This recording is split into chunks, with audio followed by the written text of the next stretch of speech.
want to talk today about how I stripped aluminum with anodized on it, and how I did it, and I'm going to show you why.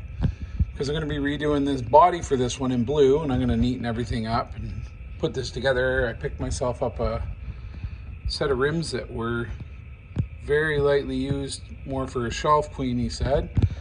And I also already had jocks in it, but I scored a set of them that weren't used. So that's getting harder and harder to come by that. So I got looking at my trailing arms and I was like, geez, with all these new parts, that's gonna look crappy. So I'm gonna start taking this apart and show you what I gotta do. Now to talk about what we need to do the job. So first thing you want to do though is remove anything like plastic or any little screws and so on from the part you're trying to strip.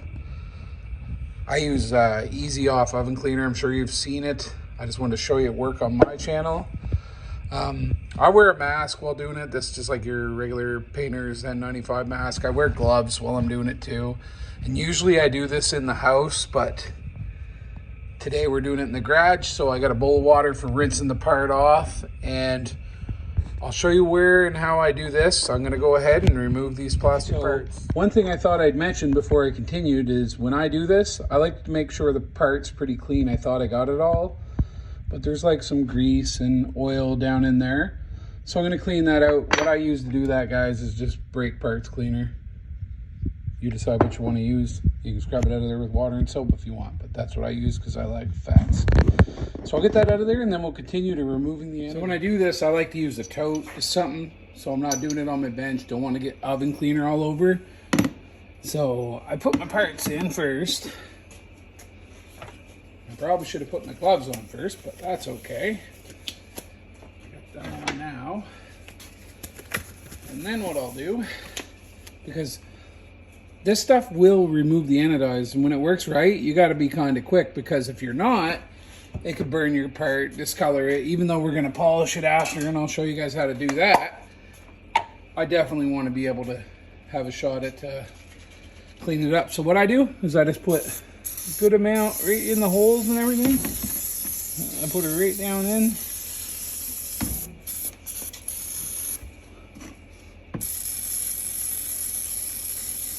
Yeah, just fill it right full like that.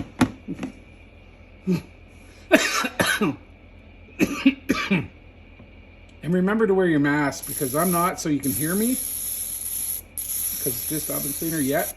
But when the chemical reaction starts happening, it gets nasty. So just a few moments and we'll come right back. So as you can see, it's bubbling and so on down there, and it's already starting to remove the anodized. Look, see it? That's nice. That's exactly what we want. So you can see now, guys, that I'll bring it a little closer. It's really coming off now. You might as well just, I could wipe those off and call it good, and there'd be no problem. But if you look, see that right there? It's a little spot that just didn't go. So what I usually do is I'll wipe them off a little bit like that.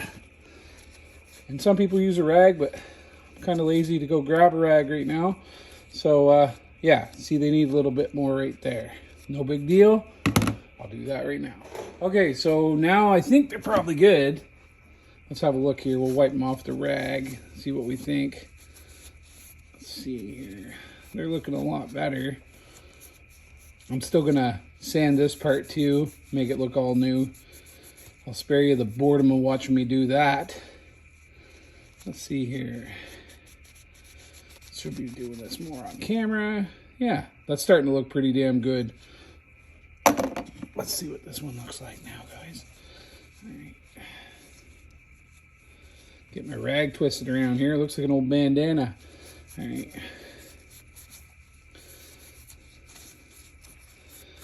Yeah, they're coming along really nicely. That's what I want. Literally just takes a few minutes. You just got to be patient, but you don't want to be too patient, because if you leave it too long, it will burn them. Yeah, that looks pretty good. Nothing a little polishing won't fix, and I'll show you how I do that in a minute. So now what I do is I chuck them into water just to neutralize it a bit. And I usually wash them with soap and water after. But this will do for today, for today's mess. And this one is good to go, I think. And I'm gonna also chuck it in the water. Be back in a minute. So, got the anodize off. For the most part, they're still ugly as sin. And we're gonna fix that up. I'm gonna give them a light sanding with maybe a little 400, then maybe a little 600 grit. So, you can get that anywhere, as any local hardware store, whatever you want. That's your call. I'm gonna spare you the boredom of me sanding, and I'll be back. Okay, so this one here, we've sanded a little bit. 600 grit, I'm gonna polish it. I'll get into that here in a second. This one here's had no sanding. See how it had all them gouges and stuff from before? You could see it really good when it was gray. But my friend Alex, how do I say your name, bub? Marazzo is helping me here. He's a fellow RC enthusiast, so he's just hanging out with me in the shop, and we're working on this together. But as you can see, there's some major progress here. I'm going to get into the polishing, and I think I'm going to hand this sanding off to Alex. All right, buddy? Get her done. All right, bud. So I'm going to grab the polish. What I use is Auto Sol. I get mine at Napa, whatever you got close to you. This is my favorite. I've done so many rims on cars, trucks, dirt bikes, whatever. This stuff's awesome. So you're going to see a difference in this right away. I just put like a little pea-sized bead on it usually. It's hard to judge a pea-size versus this. I guess maybe that's too much, but at the same time, it'll polish her up and get rid of any little imperfections that are enough to bother me on these, because to me, these don't need to be 100%. Because no matter what, they're going to look a million times better when we're done. So I'll polish this up. So this one's pretty good. I'm happy with where it's at. I mean, I could have spent, well, you can spend as much time as you want on these. You can turn this right into a mirror if you want. But the point I'm trying to make for myself is I'm happy with that. That looks a lot better. I could have got more into detail here in a couple other spots, but I'm happy with it the way it is. It's got a few fingerprints on it now, and that's gonna start bugging me, but that's okay. I'll get all the polish off and I'll get these installed once the other one's finished. So that's them after a good few minutes there working on them, a little polish. Like I said, if you want, it's what you want to put into it, guys. If you want to put more effort into sanding them, you go ahead.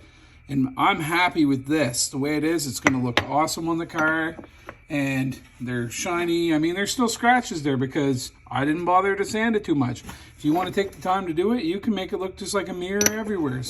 But me, I was just about the getting off the old gray, making it look clean again with the new parts that I'm putting on the thing. So I still got more polishing around the edges here. I got to work off it, but as you can see, they turned out great, and I'm going to continue to put these back together.